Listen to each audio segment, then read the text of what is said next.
গতকাল বাড়িতে কেক কিনে এনেছিলাম কারণ আমার ঠাকুমার জন্মদিন সেলিব্রেশন করব, তাই ৮০ বছর পার করে মানুষটা এবার ৮১-তে পা দিল। বাড়িতে সবকিছু কিনে আনার পরপরই দেখলাম মা সবকিছু সুন্দর করে সাজিয়ে নিচ্ছিল। মিষ্টি, দই, ফল আর তার পাশাপাশি মা ভাতের সঙ্গে আরও যা যা রান্না করেছিল সবটাই কিন্তু সুন্দর করে সাজিয়ে নিয়েছিল।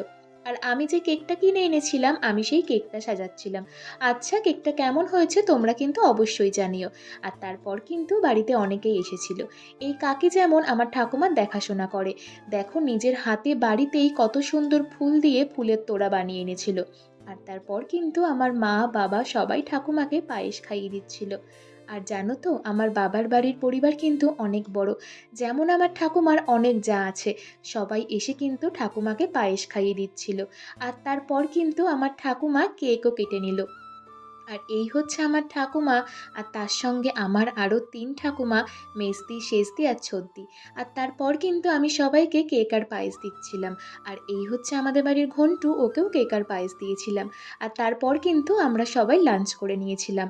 তো এই ছিল গতকালকের ব্লগ। তোমরা কিন্তু অবশ্যই জানিও কেমন লাগলো। সবাই ভালো থেকো, দেখা হচ্ছে নেক্সট ভিডিওতে। বাই।